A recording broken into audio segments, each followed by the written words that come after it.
The workshops. Can you raise your hand? Have you ever been at advanced workshop? This you, Sherry? Just me.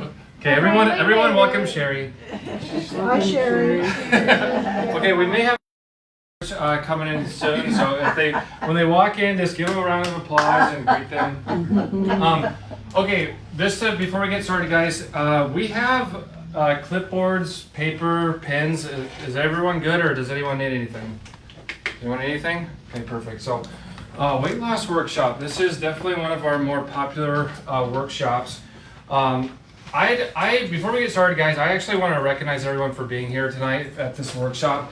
One of the things that stuck with me when I was in college, my professor, Coach Schweitzer, she'd always greet us by saying, "Wakey, wakey, little rosebuds, welcome to class." And she'd always say, the first step to passing this class is simply showing up. So congratulations, you're 50% on your way to weight loss. Yes.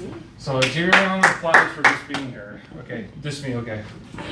Okay, so for this workshop, guys, this is kind of like the layout that we're gonna go over. So when it comes to weight loss, there's really a mindset when it comes to weight loss. There's just so much, I will admit, I have not been one to struggle with weight loss. However, through my family, I've seen what excessive weight can do to your psyche, and just years of what that can do. So we're going to be talking about mindset.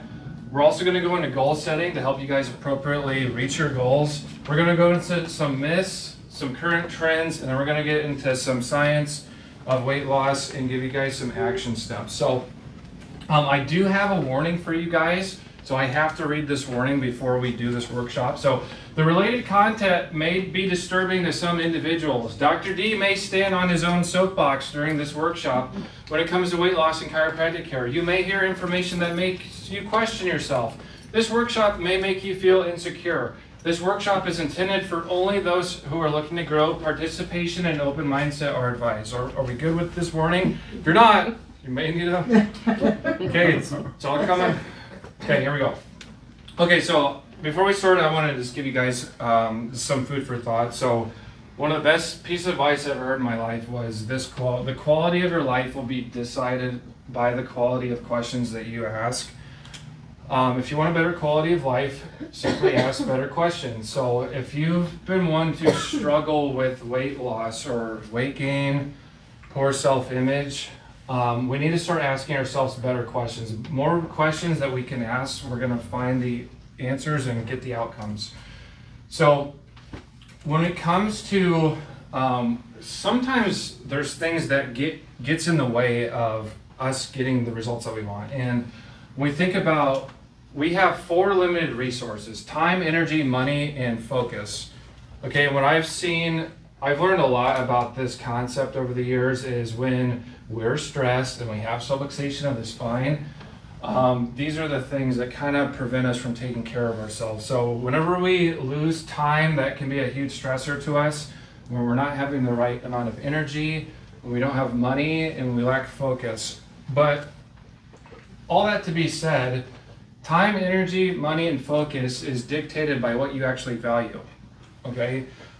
We have patients in our office who, let's just say they're on a very limited income, but have managed to sit in front of me and decide how they're going to move $15 a month to have their whole family under care. We've had patients who come in the office with Gucci handbags, and they say they're not going to start care because it's too expensive. Well, it's what do you actually value, right? So if you value the health of your child, you'd have them checked. If you value the health of your health, you'd be a patient, right? So when it comes to maybe as we go through the workshop, we've done this workshop in the past, and I've talked about certain supplements, and some people have said, well, that's just too expensive. It's, well, what do you actually value? Is it really that expensive? Or I don't have enough time for that. Well, what is your time being spent doing? Is it spent watching TV? Is your time spent going to the bar? I don't know, but just throwing that out there. So what do you guys actually value? And those are the questions that we need to start asking ourselves. So let's get into some goal setting. So one of the things that I've seen over the years when I sit in with progress exams and we ask about goals, the most common goal people have is, Dr. D, I gotta start losing that weight. And for the ones that I've seen who have actually like reached this goal, they have to have a why. If your goal for weight loss is, I just want to look better, that's a good goal. But as far as like getting the job done to actually push you to reach that goal just to look better, it's probably not going to get you where you want to go. What I find is like, why do you want to lose weight? Is it not only to look better, but is your weight preventing you from functioning? Can you actually get out of bed or walk or do household chores and it's getting in the way of function? Or is your weight causing hormonal issues that is causing other problems with your health? Are you looking for longevity, or do you want to keep up with your grandkids, or do you want to keep up with your own kids? Why do you want to lose the weight? That's the first thing that we got to decide. And then also we got to put a number on this. If we just say, I want to lose weight, it's like, well, how much weight do you actually want to lose? Do you want to lose just 5 pounds? Do you want to lose 10 pounds? Do you want to lose, or do you need to lose 100 pounds? What do we need to lose? And when do you want to lose it? When we don't put like an end goal on something, nothing ever gets accomplished. And especially when we don't write it down. From my own experience, it never happens. So why do you want to lose it? How much weight do you want to lose? When do you want to lose it by? And this is a huge one. Who's actually going to hold you accountable to that? Right? And when we think about this one, when you guys come in here, I try to hold you accountable to your own goals. But oftentimes when we don't have somebody that can hold us accountable, or someone that we can pair up and do something with, it's going to make that goal really hard. So think about that person in your life that, maybe they can hold you accountable. Okay, so let's go into some myths. So calories, has anyone ever heard this one? Calories are calories. All I need to do is watch my calories and I'll be good. Anyone ever heard that one? Right, so truth is, the quality of your food, come on in. Everyone give Cammy a round of applause. I was at Bree's house when you were saying. We got to start putting back. So quality of the food matters, and we're going to talk about this later when it comes to our hormones and how that plays a role into weight gain or weight loss. But it's not simply just a mathematical equation, and you will find that you can just completely starve yourself. But how sustainable is starvation? Right, it's not sustainable, right? Okay, how about this one? Obesity runs in my family. Has anyone ever said that or heard that? I think Sherry's mine does. What's that? I think mine does, but Okay. I try not to let it affect me. Okay, obesity runs in the family. So these 3 domains, these are what control our health outcomes. So genes do play a role, our lifestyle, and our environment. Okay? Those are the 3 things that determine our health outcomes. Now, 66% of this picture is we have control. We have control of that, right? So it's less likely that obesity runs in your family. It's more likely that no one in the family runs. That's one of my jokes. Right? Okay, so what I mean by that is, we take up the habits of our parents, right? When they teach us about food, we eat the food that they eat, and we have the same lifestyle that our parents had in our family and that type of thing. So there's some inherent lifestyle factors that we're also getting from them that are maybe not so great. Right? So how about this one? I'm not overweight, I'm just big boned. I always laugh at this one. And the reason why is because when we take people's x-rays, we can take an x-ray of someone's hips who are this wide, and you would think that their hips are this wide, but when you look at it, it's the same anatomy, right? But just surrounded by tons of adipose tissue, right? So human anatomy has not changed for thousands of years. All right, so those are some myths I want to help debunk for you guys right now. So let's look into some of the trends as far as obesity and weight loss. So predicted obesity rates. This comes from the Center of Disease Control. This is by 2030, more than half of the United States will be obese. That's based off the current trends. Okay, so when it comes to body mass index, have you guys heard of body mass index? They look at your weight, they look at your height, they come up with a number, and they say you're either underweight, you're normal, you're overweight, you're obese, you're morbidly obese, right? And body mass index isn't like an end all or be all, but it does give a good baseline as far as where your overall health is. And then we have to dive deeper into that. But Nebraska, 51.3% by 2030 will be obese. And 25.4 of Nebraskans by 2030 will be morbidly obese. Okay, so 1 out of every 4 people will be morbidly obese. It's probably all that corn that we're eating. What, you guys, corn? Okay. Okay, diabetes trends. So this is from 2004 to 2019. So the wider areas are less diabetes. 3 to 6% of the United States population suffered with type 2 diabetes. Are you guys familiar with the different types of diabetes? Type 1 diabetes, you're born with it. Your pancreas doesn't make enough insulin. Those patients, they need to inject themselves with insulin. They're usually very frail and skinny.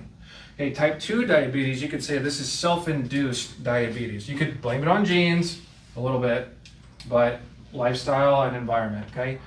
Now, 2012, more around the 7 to 8% range, and then 2019, 10 to 20% of the population suffer with diabetes.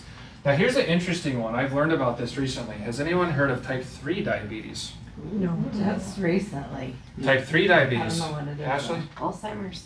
Alzheimer's, right? So, basically, Alzheimer's is a more advanced version of type 2 diabetes. It's a blood sugar issue that leads to neurodegeneration of your brain. So if you have type 2 diabetes later in life, that is a prerequisite to Alzheimer's and dementia. Okay, so this has been a really popular topic. As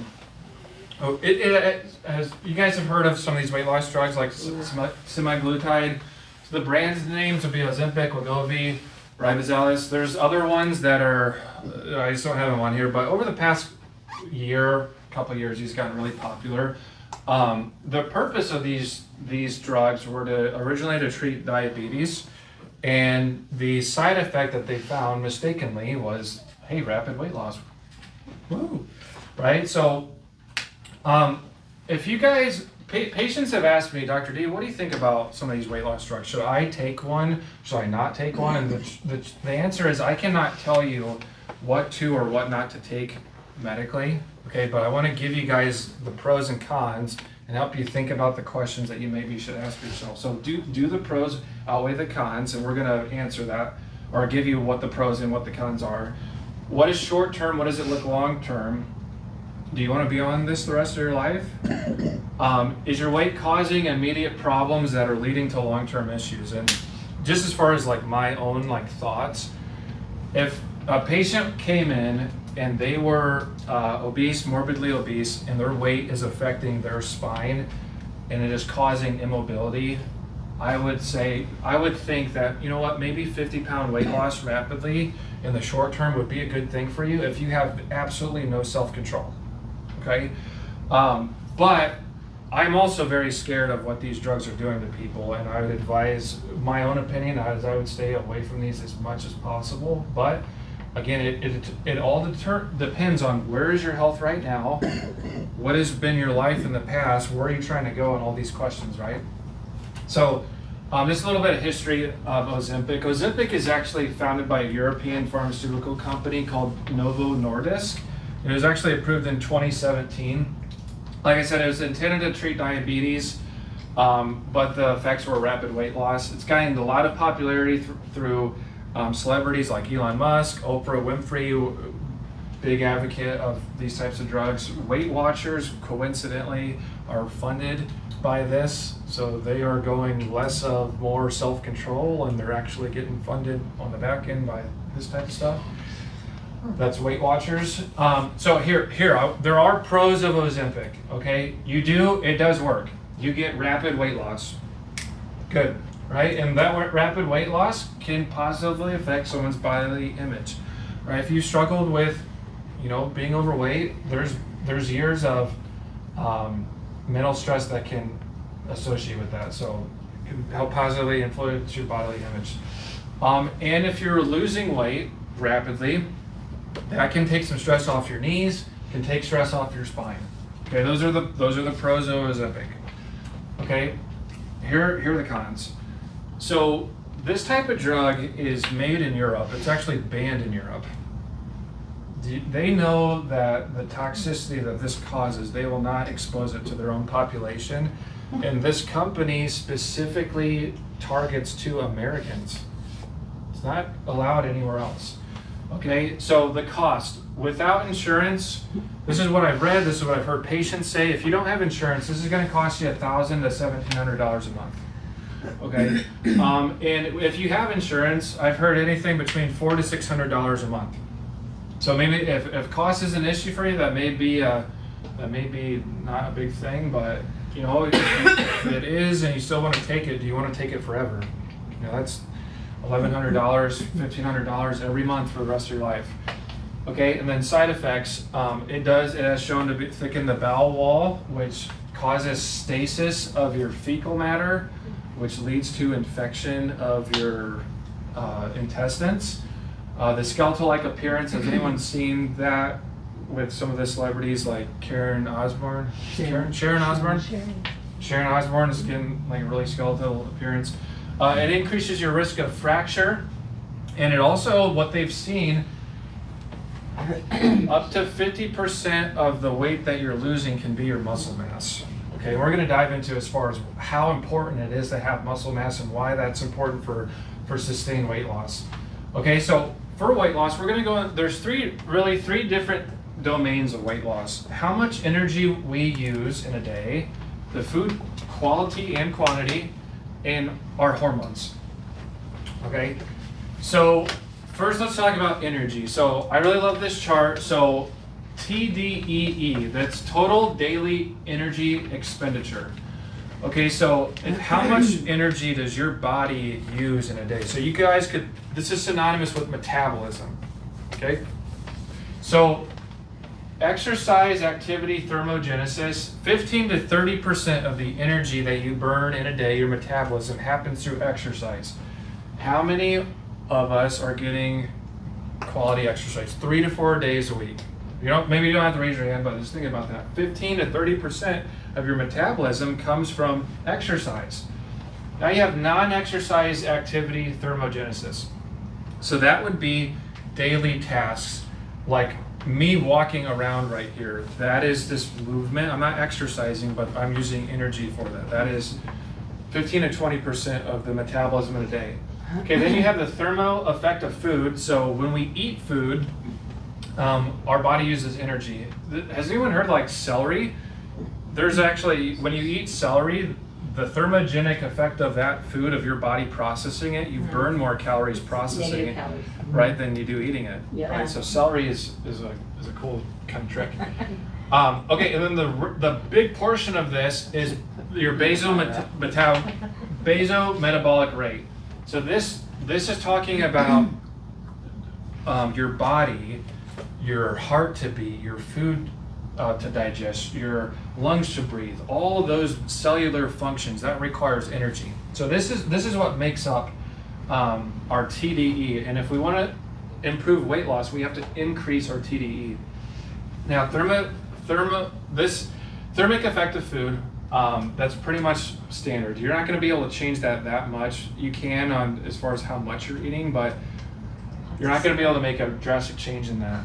Non-exercise activity, thermogenesis, again, this is not related to exercise, this is your daily life. You're not going to be able to make a huge impact on that. What you can make a huge impact is your basal metabolic rate, okay, and your exercise thermogenesis. And we're going to talk about how we can impact these two, okay? Okay, so exercise activity thermogenesis, again, this is energy used while exercising. So I hope this gives you guys a lot of like hope. Okay, so when people think of exercise, they think I need to get in the gym, sweat my butt off, go run 50 miles, and that's not the case. Okay, so my background is exercise physiology. I studied exercise science, and we talk about these different zones of exercise. Okay, zone one is very low intensity exercise. And your energy source, when we talk about exercise, our body uses fat, carbohydrates, protein as energy, okay? And in zone 1, the primary energy source that we're using is fat, okay? That's low intensity, okay? So you could do this for prolonged periods of time, which would be 45 minutes. You could do this all day. Just walking, right? Walking would be low intensity. Now zone 2, it's a step up as far as intensity, just a little bit, helps increase overall strength and elongates the fat burning zone of zone 1. So zone 2 builds off of zone 1. The more zone 2 that you do, it improves the effectiveness of zone 1. Okay, zone 3, some fat burning happens in zone 3. It's half fat, half carbohydrate. Higher intensity, this helps your oxygen. Okay, so the more oxygen that you breathe in, that helps burn fat. If your body can produce more oxygen while you're in these zones, that's going to be a benefit, right? Zone 4, high intensity. So this is 80 to 90% your VO2 max. VO2 max is how much oxygen you can breathe in a minute through high intensity exercise. Okay, usually to know, like fully know what your VO2 is, they got to strap you up to like an oxygen mask. They have you running a treadmill in an exercise physiology lab, and they'll show you this is your VO2 max. I'm going to teach you guys how to calculate your own here in a second. Okay, zone 5, you can typically only do zone 5 for 30 seconds. This would be for high intensity, athletes. This would be like doing burpees or high squats or sprints. So the general rule of thumb, all that to be said, low intensity exercise for longer periods of time. Ashley? Where would like strength training land on the? So strength training would be zone 3 to zone 5. So actually between zone 3 and more zone 4. Once you get to zone 5, that is very high burst. Good question. So low intensity exercise for longer periods of time, your primary energy source is going to be fat burning. Okay, so the key to this, guys, is you have to remember each zone builds on itself. Because what I'm about to show you is when it comes to fat burning, zone 2 is the best. Okay, if you're to take any away from that, zone 2, 35 minutes of low to moderate exercise. Basically, you could hold a conversation during this whole period of time with somebody. That is the zone for optimal fat burning. Okay, now here's how you calculate your VO2 max. Everyone bust out your calculators because you're going to want this. Okay, take 220 minus your age times 70%.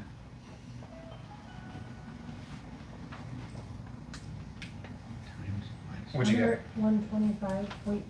125.3 for Sherry. So she got 125.3. So that is what Sherry's beats per minute.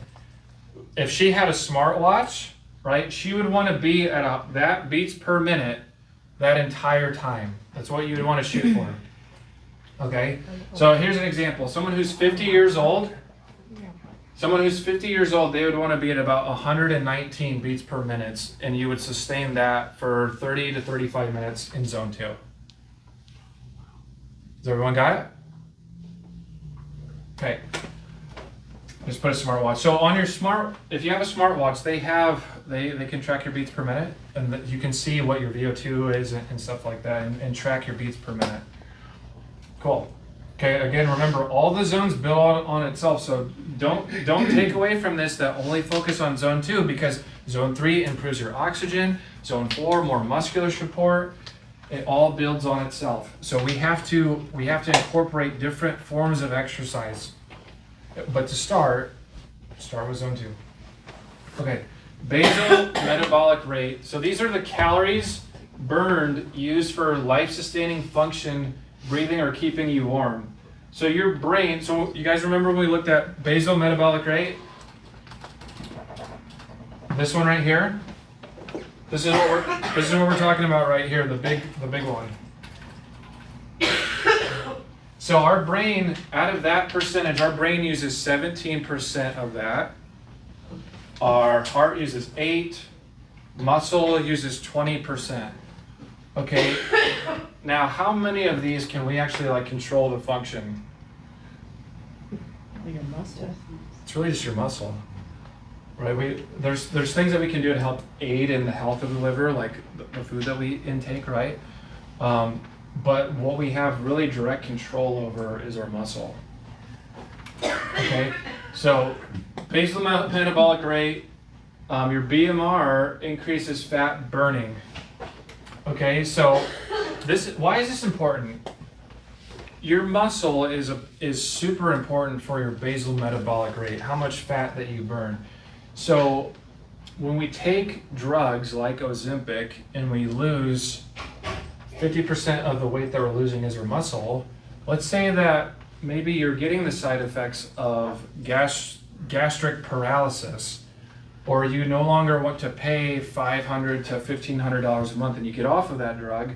What's going to happen to your basal metabolic rate when you have no muscle?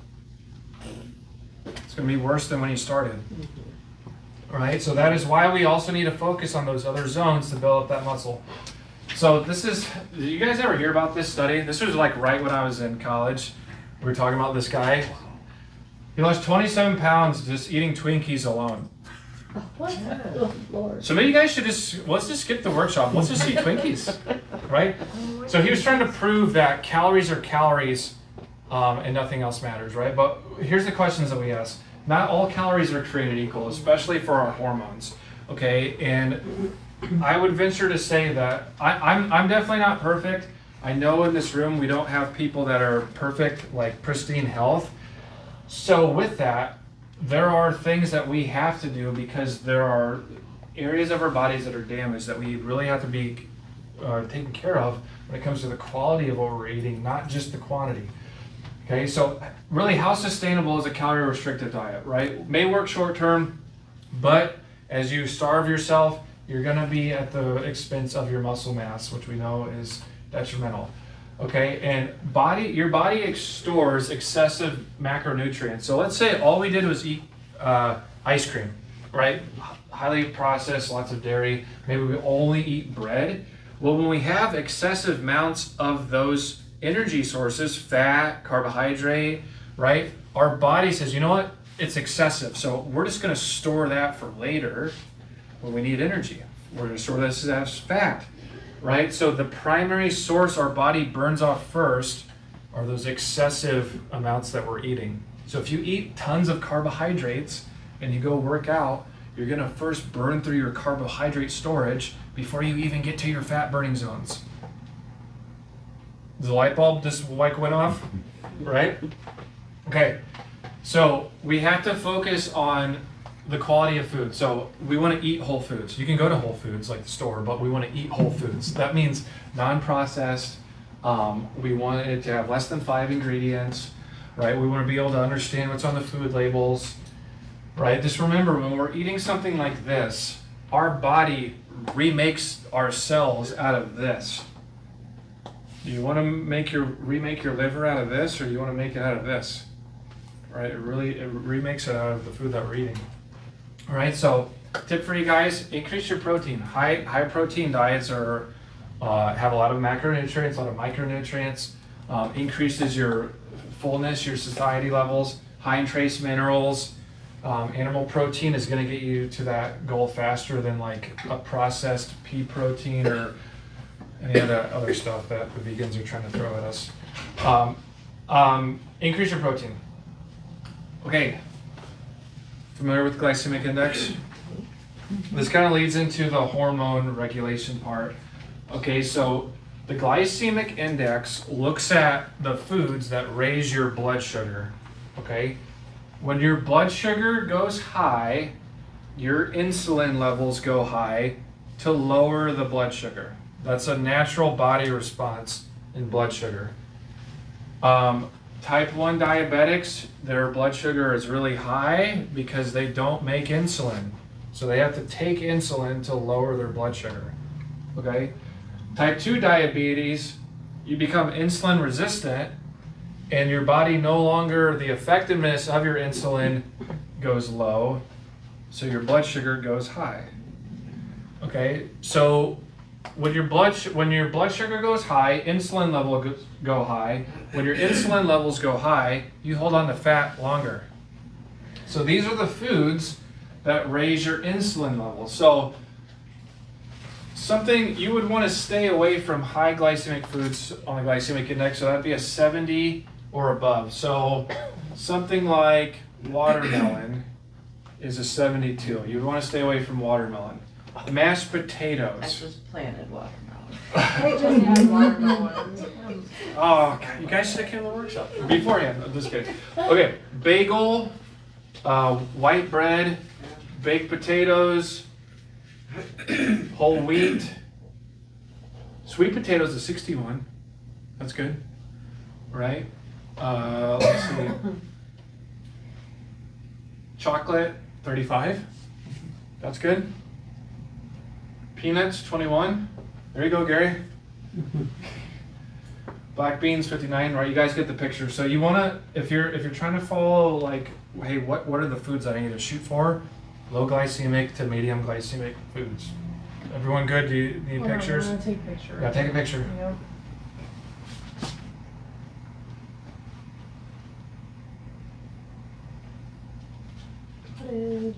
Got it? Everyone get it?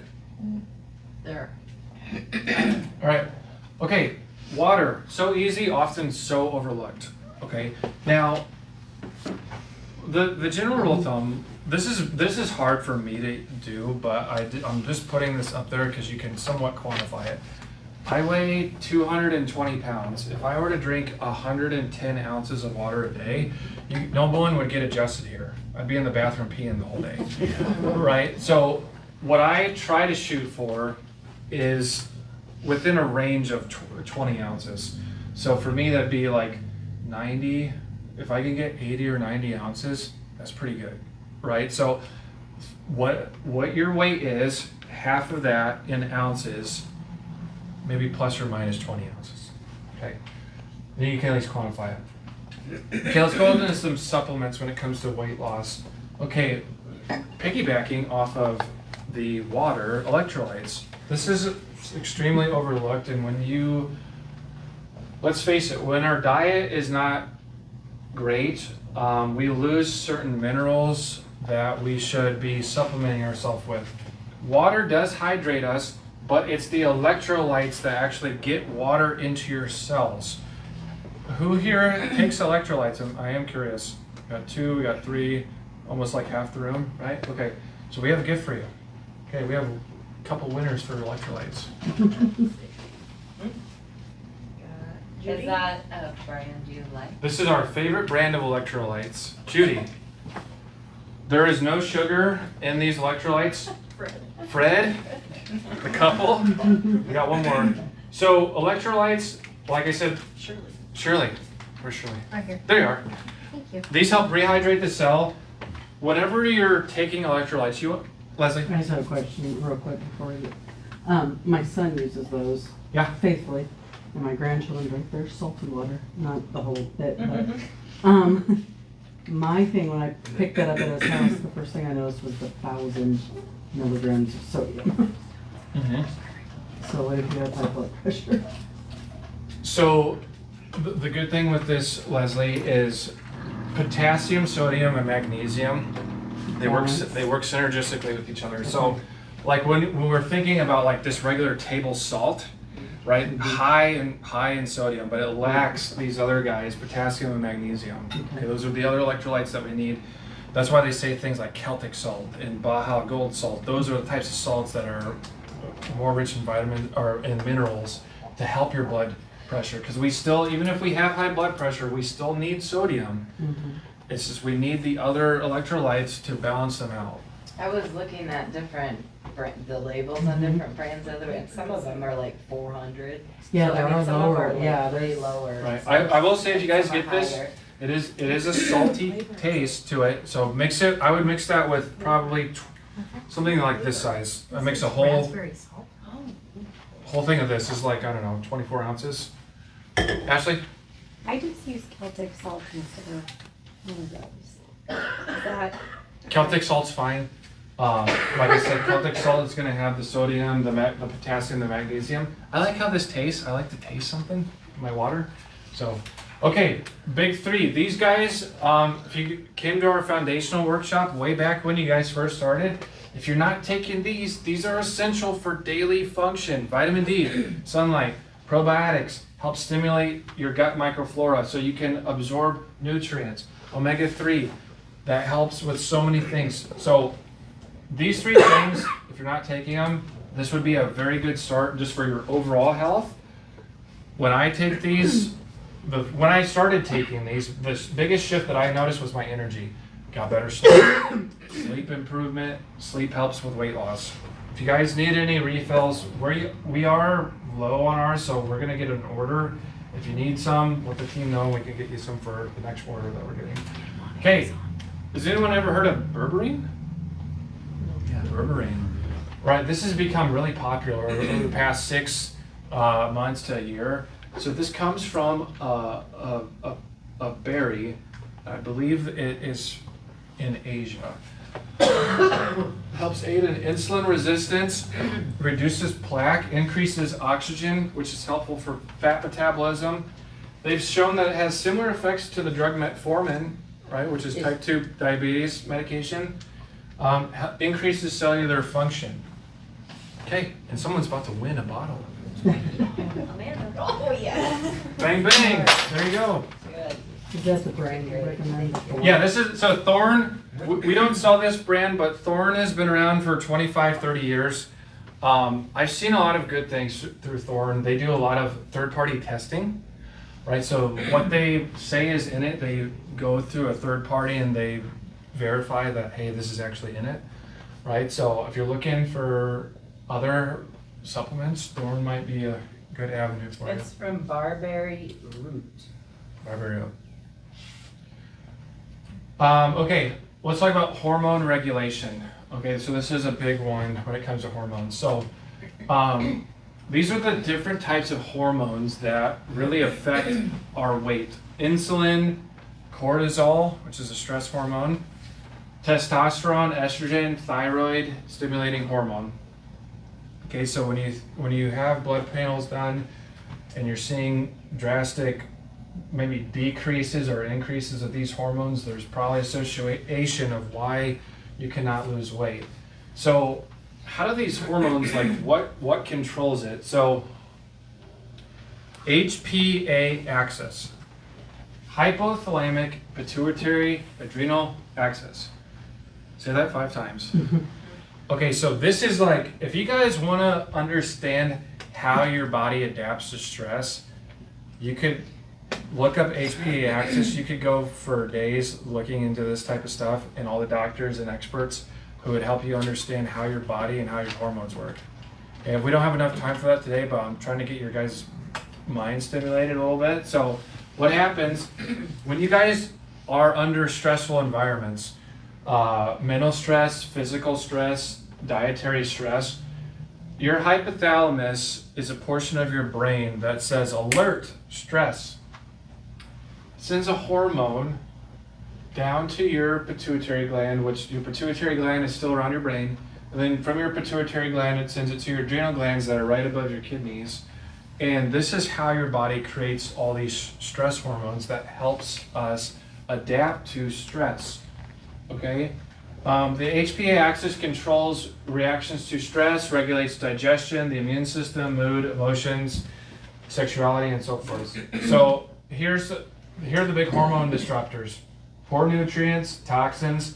This could be from poor food quality that we're eating, maybe medications that we're taking, air that we're breathing in, mental stress, okay, and physical stress. When somebody cannot lose weight and they have a lot of mental stress, that's one of the first things to focus on is the mental stress. Repetitive trauma. So trauma, lack of exercise, not exercising, that is a trauma to the body. Our body should be moving. It is a micro trauma when we're sitting and we're stagnant. Okay. So here are some more hormone disruptors. These are the big 4. These are the big 4. Okay. when it comes to what you should stay away from, if you can try to limit these four, and if you're at our last workshop, when we eat these nutrients, they have certain toxic chemicals that last in our body up to 6 weeks. Up to 6 weeks. So the suggestion is, if you can try to pick maybe one of these and start and eliminate that for 6 weeks, see what types of changes that you notice. Maybe you're someone who has a very severe dairy allergy, and you get off dairy, and all of a sudden you're not as bloated, and you're getting better absorption in your stomach, and now your stomach can actually absorb the nutrients that you've been trying to fuel yourself with. Or maybe you get off this refined sugar and you notice an improvement of your sleep, and since you're sleeping better, your hormones are happy, and you can help lose weight, right? So hydrogenated oils, these would be things like sunflower seed oil, canola oil, vegetable oil, PAM, non-stick spray, right? These are the types of foods that are often our foods that are processed, are roasted in, like potato chips, olive oil, coconut oil, avocado oil. Those are good oils that we want to supplement with. Okay, let's talk about hormones as we age. So now this same sequence can happen to guys. It happens at a more drastic effect in women. Okay, so premenopausal are the ovaries are what that is where you get your estrogen production. Okay, postmenopausal, it shifts from your ovaries and it goes, the ovaries make more estrogen, and the adrenal glands and fat tissue are now the primary sources of creating estrogen in your body. Your adrenal glands and your fat tissue. That's where you get estrogen if you're postmenopausal. You're gonna get way less from your ovaries, okay? So if the adrenal glands are not working, which they're trying to create estrogen, your body as a coping mechanism is going to hold on to fat because that's the only place your body can make estrogen from now. Does that make sense? That is like really like deep dive of like hormone. Does everyone get that?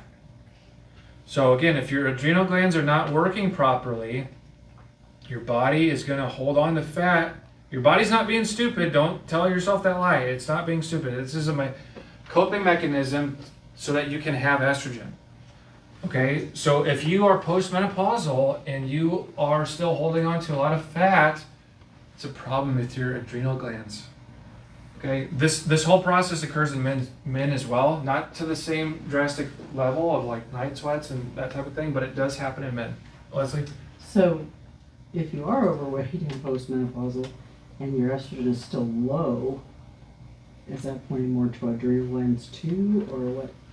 Yes, there is dysfunction, and I'm trying to be. I want to get your mind to think right now, and you are thinking right now. But I'm just saying, every type of up and down, I'm not the expert with that. But I'm gonna get to this next point here, which will kind of help bridge the gap for you guys. Okay, so when it comes to this topic, you have to get tested. You have to get your blood. You have to get blood work. Okay, we don't do that here. But again, man, Thorne should pay me or something. I'm not a spokesman for them at all. But this is something, if you don't want to go to a doctor and you want to get a reputable brand that you could go online, you can even use your HSA money if you want. You could buy a menopause test or weight management test and do an at-home test, have your saliva tested. There's all sorts of tests that you can do. You could do there's weight management, menopause tests. When you go on there, you'll see stress tests. You'll see maybe you have gut issues. You basically poop in a cup, send it in the mail. A physician reads that. They send all your information online, so you not only know what your scores are, but they guide you in the supplements that you should take to help your low estrogen. Does that make sense?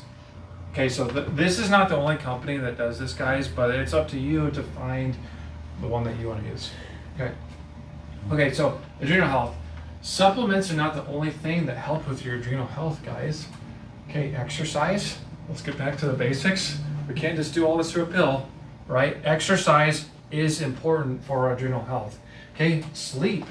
Your sleep is very important for your adrenal health. Sleep rhythm. Are you guys going to bed the same time every night or around that? Are you waking up at the same time every morning? This is very beneficial for your adrenal health. And you know what helps you exercise better and you sleep better? Come on, guys. Chiropractic care. Right? So 90% of the stimulation and nutrition that goes to your brain is generated by movement of your spine. Okay? You guys have heard the term subluxation. Subluxation causes restriction in the spine, and it's going to limit the nutrition that goes to your brain. It's not just the brain telling everything else to do and they just take orders and they just keep taking orders. No, it's active communication. They talk back to the brain. Your adrenal glands talk back to your brain, and the brain talks to the adrenal glands. When there's better communication through active motion of the spine, less stress on the nervous system, better function on the rest of the body. I hope that just blew your mind. So when people ask you, well, how can chiropractic care, how can cracking your spine help you with weight loss? Stress, thoughts, traumas, toxins, daily stress, that leads to subluxation of the spine.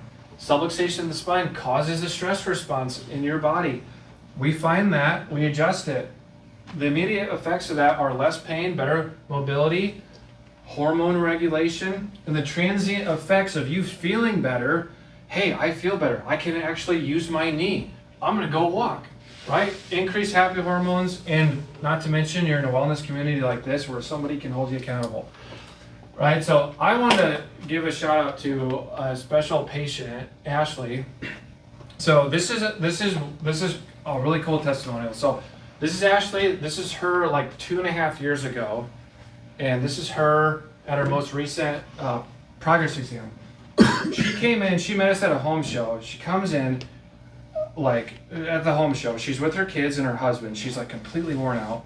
And her eyes are, like, crisscross. She's like, Dr. D, I have so bad neck pain. I can't even, like, look straight.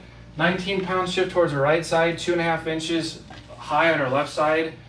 It's taken her 2.5 years to get to this point, but does anyone notice anything that looks different about her?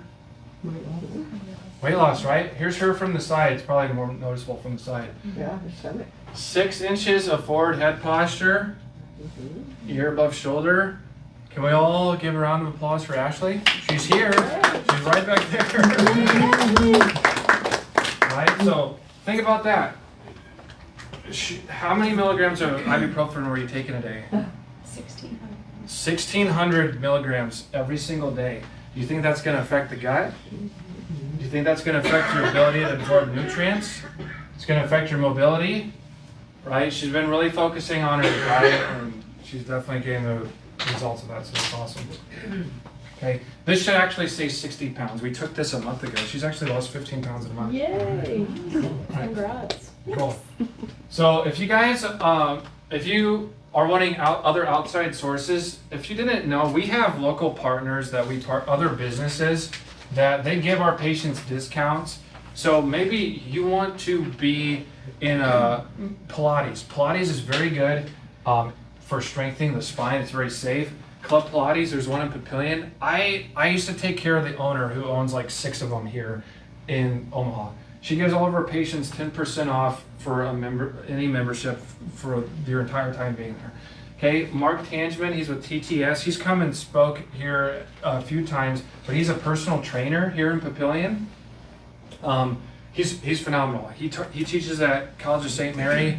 He has his own private studio. If you're wanting one-on-one with an expert, Mark is your guy.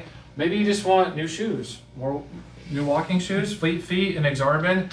They give all of our patients 10% off. All you need to go there, show them your key fob. You'll get 10% off new insoles as well as new shoes. Okay, so I know that we went through a lot, guys. Weight loss is a very wide topic. We can go super deep. Hopefully I've gone a little deep with you guys today. Hopefully stimulated some questions in your minds, but I'll leave it up to you guys now while I'm here. Does anyone have any questions now that we've kind of gone through everything? Anything that we found interesting that we didn't know? What was like a big takeaway that you guys like, yep, this is what I need to start doing? As far as stress or diet or exercise, what was some big takeaways? What not to eat, Sherry? I thought watermelon was healthy. I thought any fruit was healthy. But most people do, right? There's layers. Right? There's layers to everything as far as what we're doing. How about the exercise? Zone 2, that was something that I forgot. Like, that was like my jam back in college, but I totally forgot it. I relearned that. Zone 2, low intensity exercise for prolonged periods of time, that's fat burning. Right? The quality that we eat is mattered, and it's less likely that obesity runs in your family. It's no one runs. Okay. Ashley? Do you know if one of those thorn tests that you had, does it do a hormone balance? Like, does it tell you if your cortisol's high? Yes, it goes in everything. It goes to all your sex hormones, cortisol, literally everything. So they have like 8 different ones. There's a longevity panel that you can take to help see, predict basically how long you're gonna live and stuff like that. So it's really cool stuff. They range as far as a test, $150 to like $350. So something like that, if you do it, my suggestion would be to take the test, see the results, take the supplements that they say to take, reevaluate in 3 months, take another test, see what changed, and if it's doing what we want, then keep at it. Right, Leslie? So have you heard of Wiley's protocol, the natural hormone replacement screens? I have not. I'd love to learn Lori about it. McGill. Okay, Lori. Oh, that's Yeah, Dr. Lori. That's who does mine, but yeah, because I used to say I get all those tests every night. Not cortisol, that's the one I was kind of for myself I need to look at, but all the hormones and all that. It's kind of a pain, it's a little pricey, but Thank you for that suggestion. Dr. Lori McGill, she's also a fellow patient. She's a family practitioner here in Papillion. I love her. She sends us tons of people, but she does this type of stuff. If you want a one-on-one person, she's here in Papillion, and I'd recommend her for anyone that would want to see her. So if you're looking for a doctor who does that type of stuff here in Papillion, Lori McGill would be your person. Is she more holistic doctor? yes and no. She's going to tell you how it is and tell it to Yeah. you straight. And if what you need is what you need, she's going to say this is what you need if this is what you want. But you could tell her, no, I don't want to do that. No, I don't want to do that. Or I want to do this. Because I won't take statins. I don't have really high cholesterol, but she's like, okay, then try this. And it was supplements, try this natural thing. So she is yes and no. She'll do. She's reasonable. Yeah. She's not going to. Anything else? All right, guys. I hope you learn. Let's go take some action. All right. See you guys. Thank you.